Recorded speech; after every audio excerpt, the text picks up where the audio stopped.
In the previous canto, Savitri discovered her individual soul and united with her origin and underwent what in Sri Aurobindo's yoga we call the psychic transformation of the whole consciousness and nature.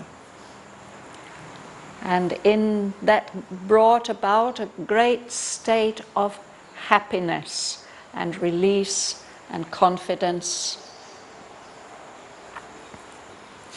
And we were shown how now when she thinks of Shraddhavan or looks at Shraddhavan, she sees him not with this dark threat of death around his head, but the promise, a kind of golden halo promising a long and fulfilled life. But in that happy state, one day, as she is meditating, she's overwhelmed by a black wave of dread, of threatening darkness and fear.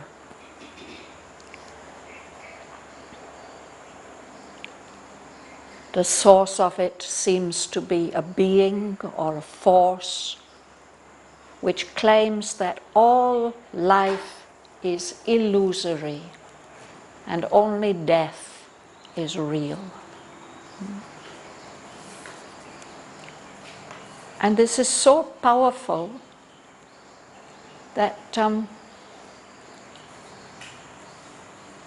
it leaves her whole inner being as if a waste after a tornado or a cyclone. But then there comes a greater voice from above telling her that you don't have to expose your happy state to this enemy. But now you are here for a purpose. It's not just that you can have a happy liberation for yourself. You are here to do something for the whole of humanity. And in order to do that, your consciousness has to become so wide that it can embrace the whole universe, carry the whole universe within itself.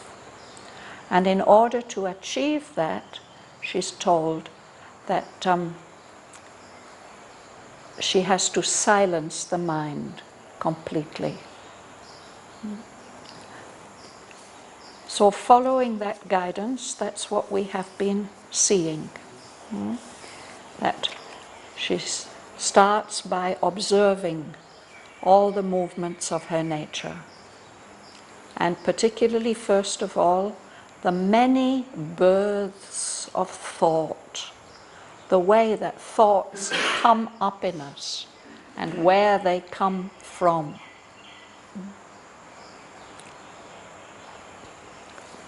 And having described that, Sri Aurobindo tells us that she sees that the thought comes from all over the place, different parts of our body, from outside, other people's thoughts, from above, from below. Thoughts are coming all the time. And in addition, we in our surface minds are manufacturing thoughts. But those thoughts are not born, they are made. And the only real thoughts are the thoughts that come to us, that are born from somewhere. And he spoke about the genius. Well, that all of us, our tasks are given, but this is especially so of the genius who receives his gifts and his task is to spoil them as little as possible, to transmit them as perfectly as possible. And then we had read a short transitional passage about the ego.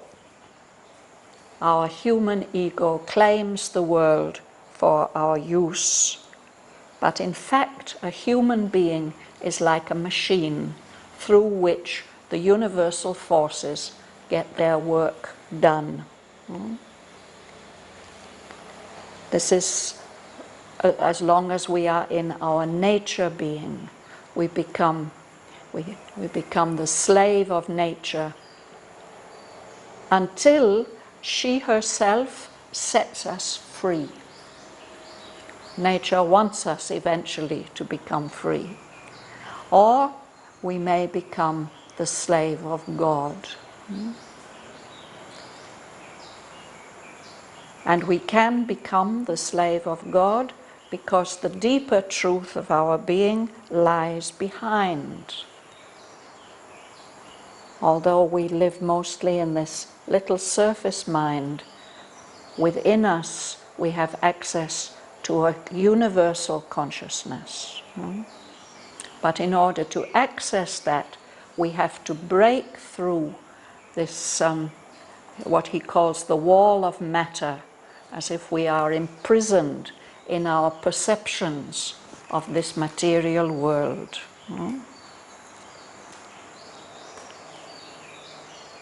So we can enter that spiritual vastness when we become masters of our world, and mind is only a means and body a tool. For above the birth of body and of thought, our spirit's truth lives in the naked self, and from that height, unbound, free, surveys the world.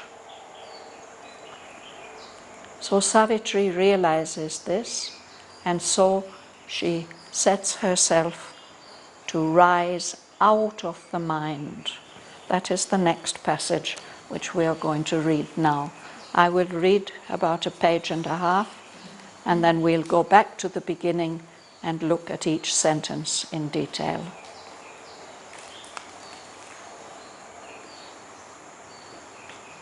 Out of the mind she rose to escape its law, that it might sleep in some deep shadow of self, or fall silent in the silence of the unseen. High she attained, and stood from nature free, and saw creation's life from far above. Thence, upon all, she laid her sovereign will to dedicate it to God's timeless calm.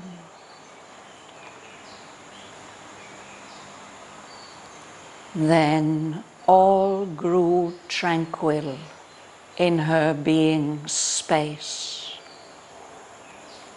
Only sometimes small thoughts arose and fell like quiet waves upon a silent sea, or ripples passing over a lonely pool when a stray stone disturbs its dreaming rest. Yet the mind's factory had ceased to work. There was no sound of the dynamo's throb. There came no call from the still fields of life. Then even those stirrings rose in her no more. Her mind now seemed like a vast empty room, or like a peaceful landscape without sound. This men call quietude and prize as peace. But to her deeper sight, all yet was there, effervescing like a chaos under a lid.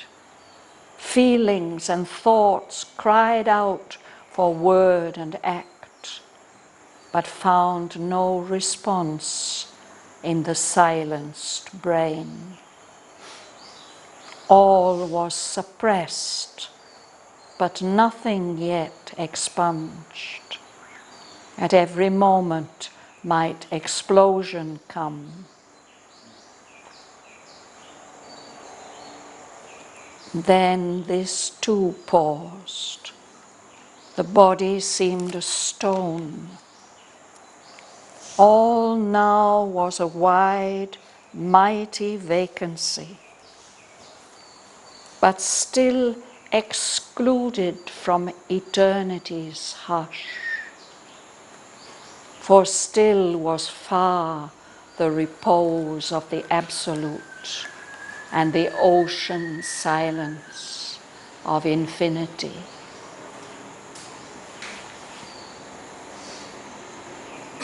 Even now, some thoughts could cross her solitude.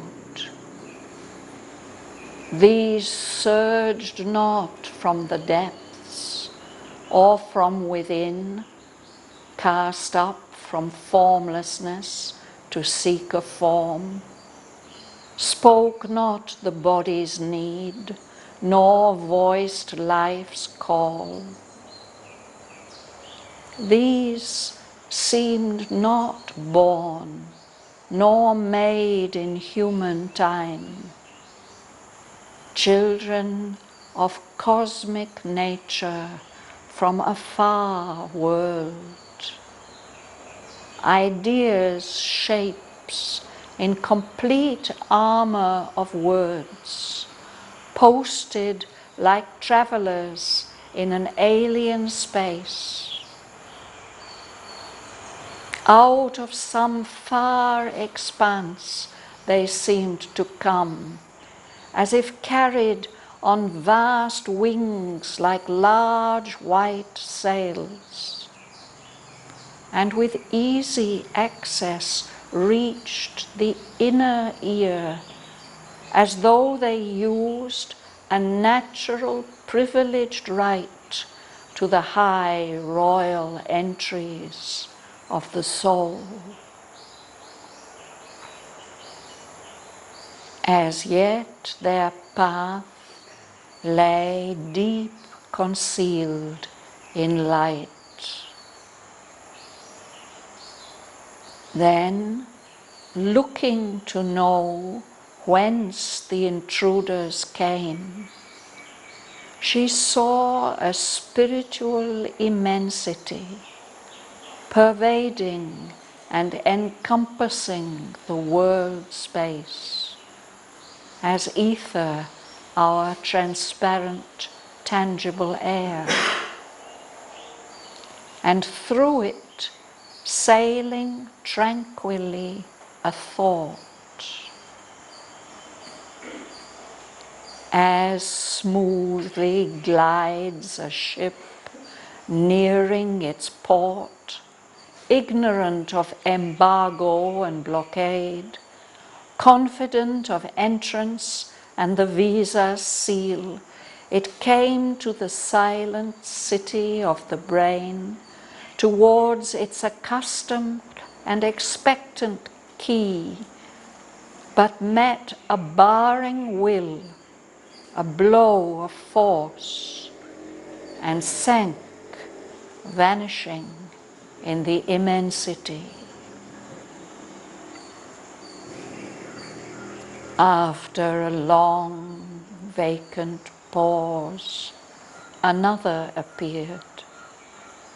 and others, one by one, suddenly emerged. Minds, unexpected visitors from the unseen, like far-off sails upon a lonely sea. But soon that commerce failed. None reached mind's coast. Then all grew still. Nothing moved anymore. Immobile, self-wrapped, timeless, solitary, a silent spirit pervaded silent space.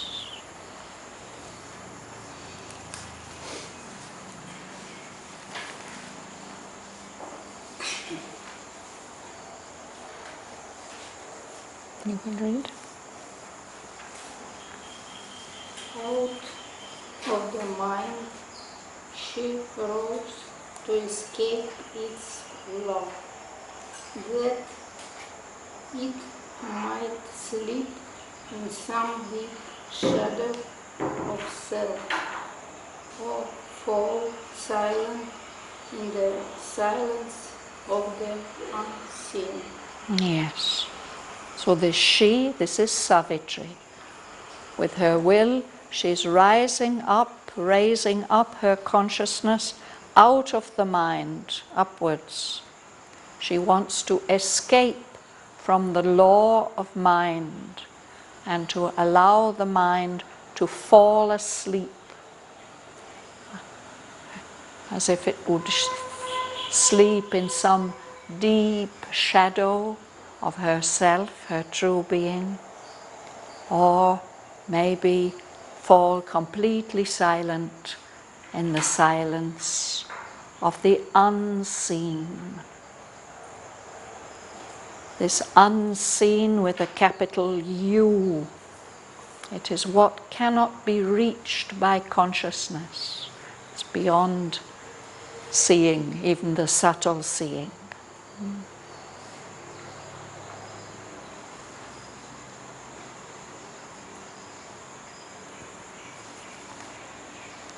High she attained and stood from nature free, and saw creation's life from far above. Thence upon all she laid her sovereign will, to dedicate it to God's timeless calm. We'll pause there.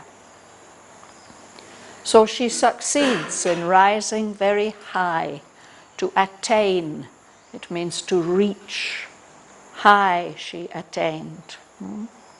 And she stands free from universal nature. And she views the life of the whole creation, the manifestation, from above. And from that high station above the mind, she gives a command of the will. Thence means from there. On everything, on her whole being, she lays this sovereign will, the will of the ruler, and dedicates the whole being to God's timeless calm. She wants the whole being to be ruled by that timeless, it's from beyond manifestation, calm and quietness.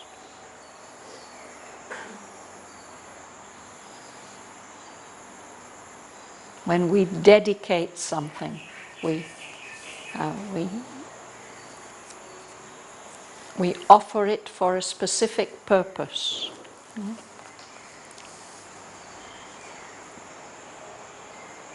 Then all grew tranquil in her being's face.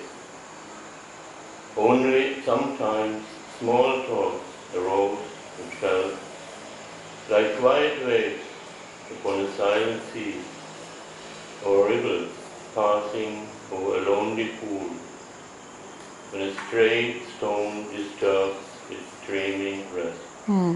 It's a lovely picture, no? That the whole being becomes tranquil, full of peace, quietness. In everything that she feels to be herself, her being space. Only sometimes there are just small thoughts that come and go. It's like the movement of quiet waves on a very, very calm, silent sea. Or he gives the image of a lonely pool in a forest or a very peaceful place. If a stone happens to fall into it and then the ripples come. A stray stone disturbs the dreaming rest of that pool of water. There's little ripples. Gomsun. Yet the mind's factory had ceased to work. There was no sound of the dynamous throb. Yes? There came no call from the still breeze of life. Yes. So a dynamo, it is an engine which is working, to create electricity, to create energy, and it makes a noise, that noise that a generator makes. He had said the mind is like that, or that the whole human nature is like that. It's an engine, a machinery. But that's all become quiet. There's no sound of that throb. Our heartbeat is a throb, but also machinery has that regular kind of beat. And so this is all silent because this factory of the mind has stopped work. Everybody's gone on holiday. There's nothing. And there's no call from the still fields of life. The whole life being has also become very, very peaceful. It's not making any demands or reminders. Usually when we sit and try to silence the mind, all these reminders come up from the fields of life. But she's dedicated the whole being to God's calm, and she's done it not with her mental will, but with the higher will. So everything has obeyed. You'll read? Then even those strivings close enough, no more. The mind now seems like a vast empty world, or like a peaceful landscape without sound. Thank you. So then even those ripples, those small stirrings, they didn't rise up anymore. No? So now her mind seems to have become a vast, empty room. Perhaps like the chamber in Matrimandir, silent, empty. No? Or like a peaceful landscape with no sound. A wide, empty, silent space. Ganga Lakshmi? This man God created and prize as peace. But to her deeper side, all yet was there. Effervescing like a chaos under a Let's pause there. Yeah. So it's become like this vast empty room, peaceful landscape. So this is something that human beings prize, this quietude, this peace, when there's no anxiety, no demands, no desires. No? Prize. If you prize something, it means you value it very much. Quietude. But to Savitri's deeper sight, she can see within herself that everything is still there. It's all bubbling away, like soda when you shake the bottle. Like a chaos under a lid. It's being pressed down. It can't come out and express itself, but it's there, bubbling away. Will you read? Effervescing. That's what fizzy drinks do. They bubble. Yeah. Yes. Feelings and thoughts cried out for word and act, but found no response in the silenced brain. All was suppressed, but nothing yet expunged. At every moment might explosion come. Yeah, thank you. So what is bubbling away there? It's the feelings, it's the thoughts. They want to be expressed, but they are not allowed because she has imposed this silence. No? They can't find any response in the silenced brain. There's nothing that's responding to that bubbling. But she sees that everything has only been suppressed. It's been pressed down. It hasn't been got rid of, expunged. When you expunge something, you just wipe it out. It doesn't exist anymore. Everything was still there, bubbling away. So at every moment, that explosion might come. If her will loosened its hold a little bit, everything would come out. Sergei? On these two poles, the body seemed a stone. All now was like mighty rains, but still excluded from the eternity's hush. For still was far the repose of the excellent, and the ocean silence of infinity. Yes. So even that effervescing stopped, that fizzing and bubbling. This pauses. So the body, the whole being seems like a stone, absolutely still and unmoving. And everything in her awareness now seems like a vast, wide, powerful emptiness, vacancy. And yet she's aware that this is not the silence of eternity and infinity. This is not the silence beyond manifestation. The repose, the rest and silence of the Absolute is still far away. And so is this ocean silence of infinity. A silence that seems to have no horizon, no end to it. The silence of infinity.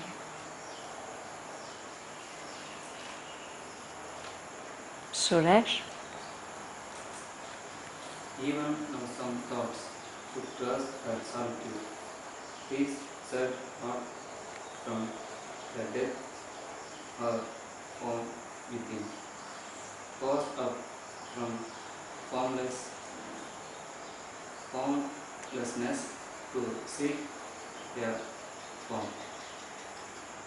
Spoke not the body, need nor voiced life's call. Yes. So some different thoughts are coming. Thoughts of a different kind. These are not coming up from the depths, the deep layers of consciousness. They're not coming from within herself. It's not as if they're being cast up.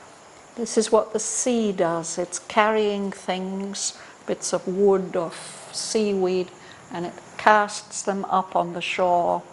these thoughts are not coming like that out of the ocean of formlessness to look for a form. Beyond this manifestation of forms, there's an ocean of formlessness from which the forms come. And these thoughts are not speaking about the need of the body or the calls and desires of the life.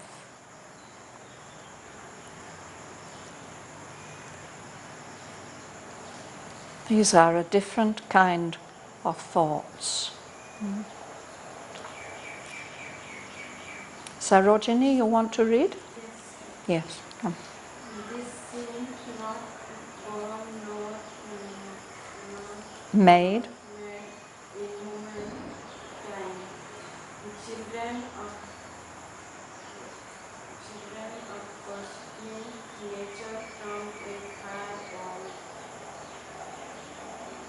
Ideas of Shapes. shapes in complete arrangement of words. Posted like travelers in an alone space. Yes. So these thoughts, these other kind of thoughts, don't seem to be born. She had observed the many births of thought. And then Sri Aurobindo said that there are thoughts that are not born, they are made, manufactured by the brain. So these are not born, and these are not made in human time. These thoughts that come, they seem to be children of cosmic nature, of universal nature, from another world, a far world, a very distant world, not the world that we know. And they come in the form of completely formed ideas, not just thoughts, but creative ideas, already armed. They're already wearing their protection of words, their complete form, ready-made. And they come posting. It means coming like travelers. In the old days when people rode by horseback, this is called posting, traveling quickly. They come like travelers. And they seem to be traveling in an alien space, a different kind of space that doesn't belong to our universe, something strange. He'll say something more about this space a few lines further down. Of course, this word idea here has a capital letter because it's at the beginning of the line.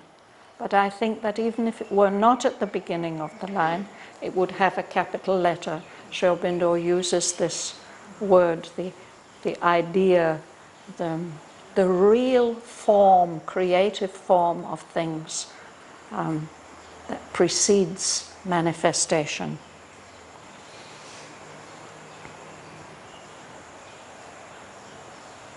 Helen?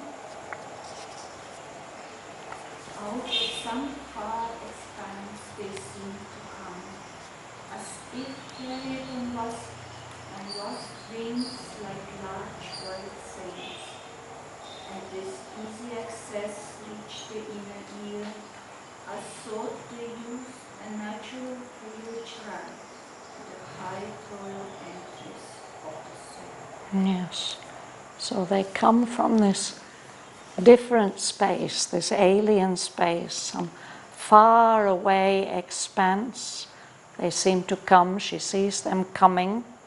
It's as if they are coming like birds with vast wings or sails. Later on he takes up this idea of the sailing ship, large white sails.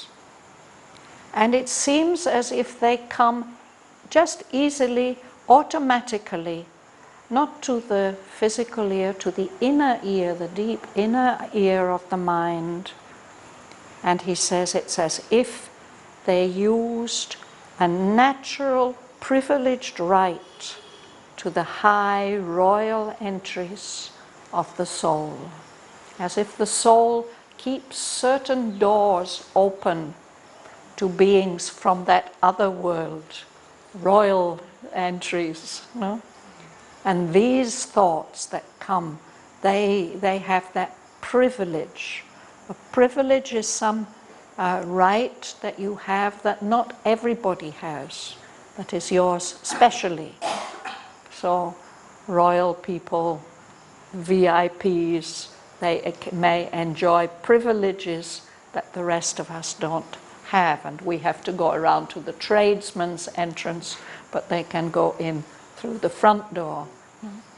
But so it's as if the soul keeps some doors open for special guests. Just naturally they come there. Mathilde? As yet their paths lay deep concealed in light. Then, looking to know whence the intruders came, she saw a spiritual immensity, pervading and encompassing the world's space, as ether, our transparent, tangible air, and through it sailing tranquilly upward. Yes. So at first she can't see where they come from. Their path is hidden in light. Things are often hidden in darkness, but in this case the light is so strong and bright, she can't see where their path is coming from. But then when she concentrates to look where they are coming from, these intruders, these people who are coming in unexpectedly, uninvited, she sees that around our world space, the space of our universe, there's another space, a spiritual space, a spiritual immensity, a vast, limitless space, which is encompassing, surrounding and including our space, but also pervading our space. Pervading means that it penetrates through, it can mingle with, pass through our space. Pervading is a word that we use about perfume. If you have a beautiful bottle of perfume open somewhere, the fragrance will spread out of the bottle through the air and it will pervade the whole atmosphere. So it's as if this spiritual immensity is passing through, filling, letting itself fill the spaces in our space, our world space. And he says that this is the way in which ether pervades and encompasses our air, our transparent, tangible air that we can feel. We feel when there's a little breeze or a wind, we can feel it. Our physicists have proved to their own satisfaction that there's no such thing as ether. The ancients used to believe that there are 5 elements, elemental forms of matter. There's earth, and there's water, and there's fire, and there's air. And the subtlest and finest of them is ether. So in the 19th century, the physicists tried to measure, and they proved to themselves that ether doesn't exist. But something like that, what in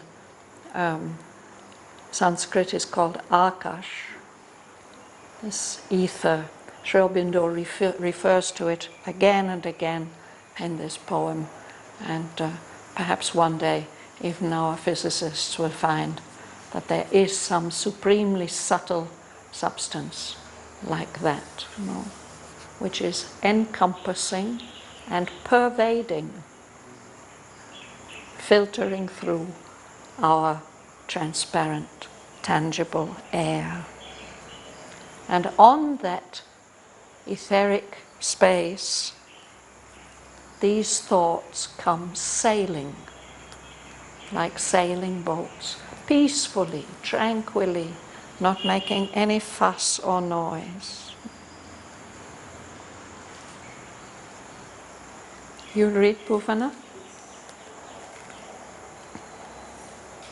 As smoothly glides a ship nearing its port, ignorant of embargo and blockade, confident of entrance and the visas sealed. It came to the silent city of the brain, towards its accustomed and expectant key, but met a body will, a blow of force, and sank vanishing in the immensity. Yes. So this is an image, of course, but this is an image for the way that she perceives these special thoughts coming. Usually they have a natural privileged right and they just enter. But here they are. Here's one of them coming smoothly on this silent sea, coming near to its port, its usual port.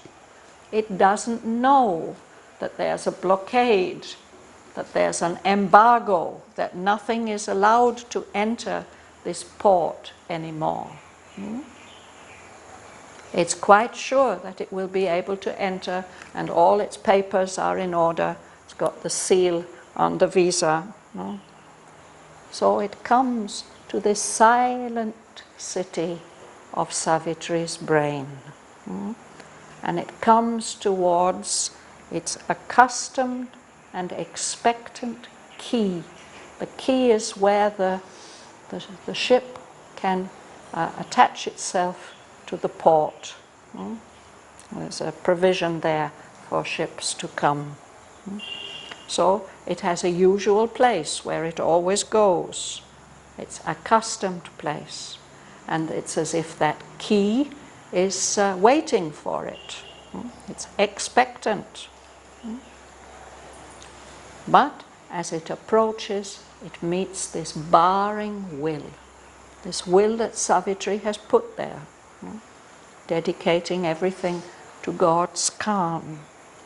It comes, the ship comes and feels this blow of force. It can't pass. And it sinks, just like a ship that's been attacked, if there's an embargo, if no ships are allowed to enter the port.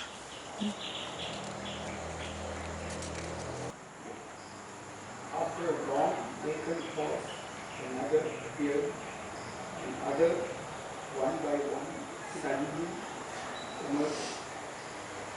9 unexpected visitors from the unseen, like far off sails upon a lonely sea. Yes. So one ship sinks, one thought is finished.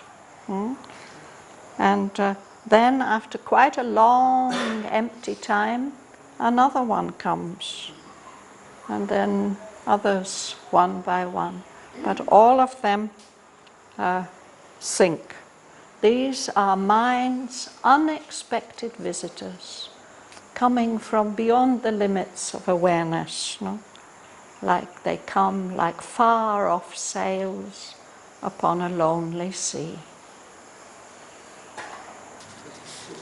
But soon that commerce failed, none reached man's coast. Then all grew still, nothing moved anymore. Immobile, self-craft, timeless, solitude, the silent spirit pervaded silent space. Yes. So after a few of them have been sunk, then they stop coming. Soon that commerce, that trade, the ships, they failed. No more of them reach this coast of mind, this particular port. So then in Savitri, everything grew still. Nothing moved anymore. Immobile. Nothing moves. Self-wrapped. It means concentrated within oneself. Timeless. Without time, beyond time. Solitary, alone. What she's aware of is only a silent spirit, and then again this word pervading, spreading through a silent space. So now we have a little time, we've reached the end of this very special section. So I'm going to tell you that this whole canto is based on Sri Aurobindo's own experience. And for us it's very, very interesting. It corresponds to what he always used to refer to as his first major spiritual experience. And sometimes he called it my nirvana experience. And sometimes he called it the experience of the silent Brahman.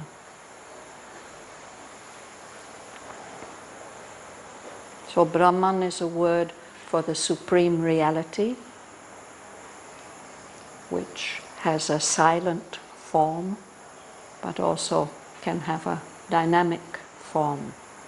Sri Aurobindo's first major spiritual experience was the experience of the silent Brahman. It came to him in January 1908, when he was right in the middle of his political work, his most dynamic political period, traveling around the country. He'd just been at a huge, very, very significant congress in Surat, but he took a few days off to go back to the city of Baroda, to a friend's house, the city where he had lived for 13 years. And he went there with a special purpose to meet a yogi who was introduced to him by his younger brother, Bhavan. He wanted to meet a yogi because he had become aware several years before, in 1904, that there is a power in the traditional Indian yoga. He'd been brought up in England, he was an atheist, he was a materialist, he was determined to bring about the freedom of his country. And when he realized, he had an experience, he realized that there is a power in this traditional yoga, then he said, I need that power for the independence movement, for the nationalist movement. And he started to practice pranayama. A friend of his was practicing pranayama, and he started practicing that. And he said, some very, very interesting results. But after 4 years, he hadn't experienced the results that he was hoping for and expecting. And so I don't know how it was that Bhavan knew this gentleman, Vishnu Bhaskar Lele, but anyway, it was decided that Sri Aurobindo would meet him after the Surat Congress.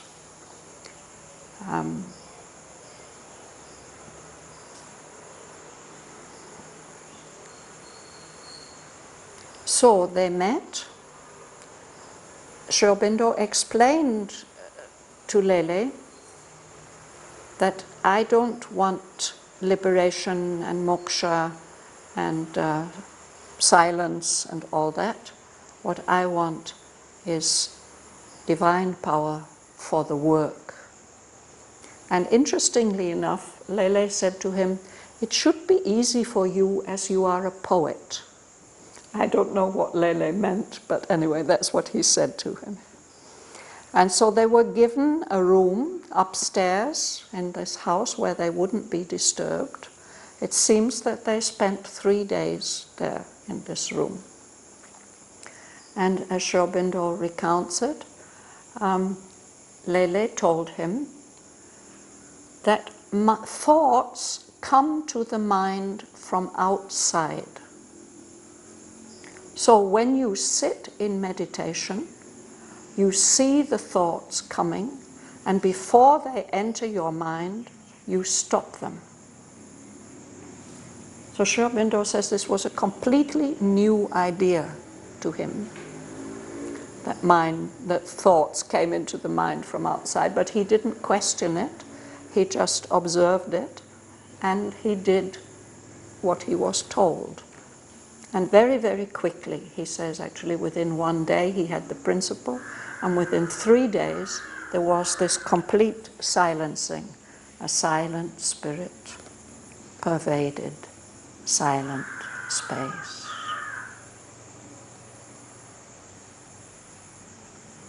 So this is an imaged description of the experience that he had. Obviously, in his earlier practice of meditation, he'd already done this business of observing the births of thought and the manufacture of thought and the thought control. He had already done that.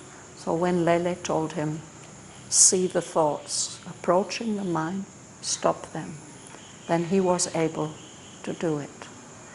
And the result was this nirvanic experience, which we will find further described, but we will not go on with it this week.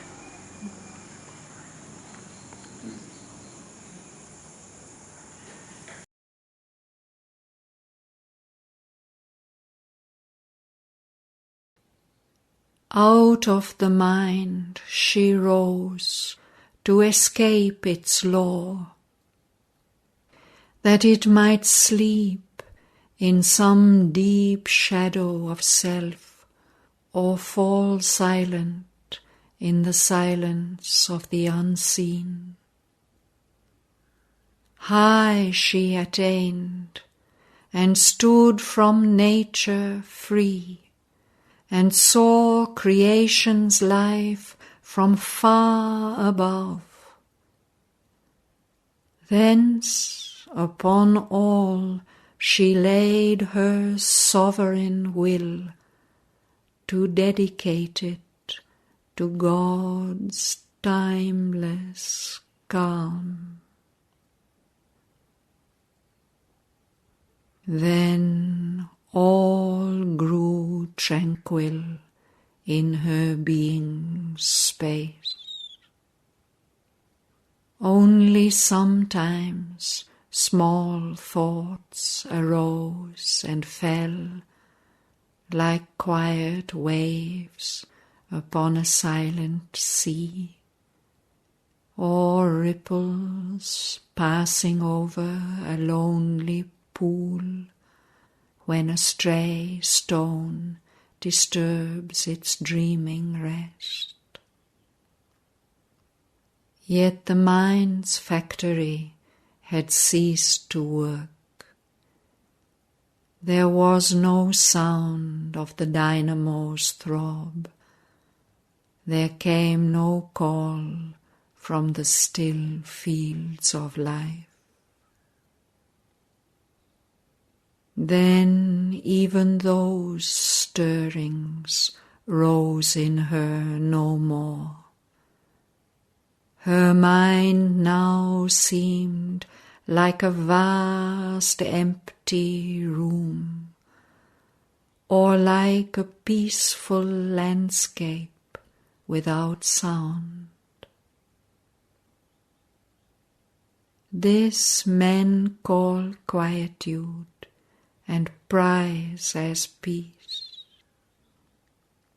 But to her deeper sight all yet was there, effervescing like a chaos under a lid. Feelings and thoughts cried out for word and act, but found no response in the silenced brain. All was suppressed, but nothing yet expunged. At every moment might explosion come.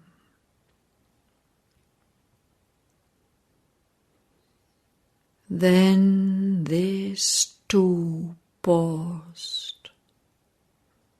The body seemed a stone. All now was a wide, mighty vacancy, but still excluded from eternity's hush. For still was far the repose of the Absolute, and the ocean silence of infinity. Even now some thoughts could cross her solitude. These surged not from the depths, or from within, cast up from formlessness to seek a form, spoke not the body's need, nor voiced life's call. These seemed not born, nor made in human time.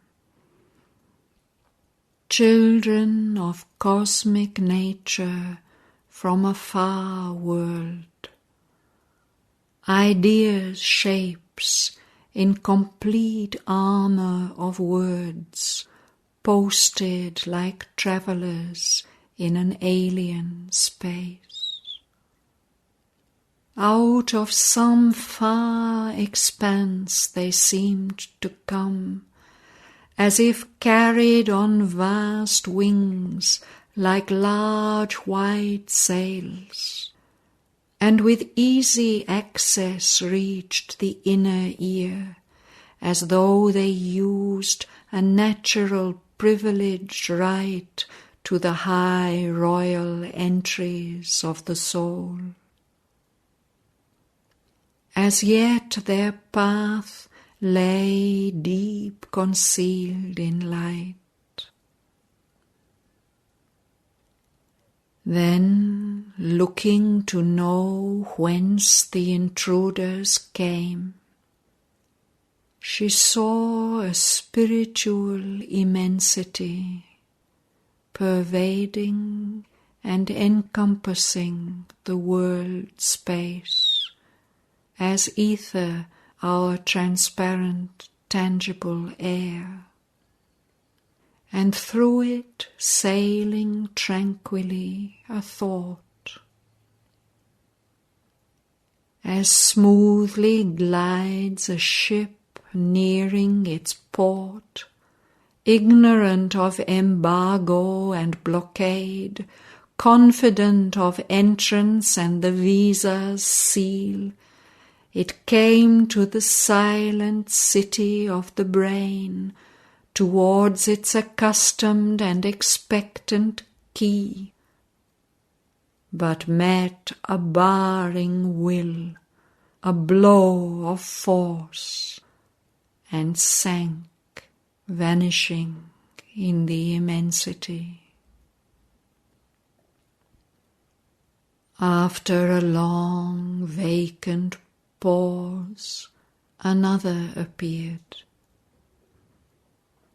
and others one by one suddenly emerged, minds unexpected visitors from the unseen, like far-off sails upon a lonely sea.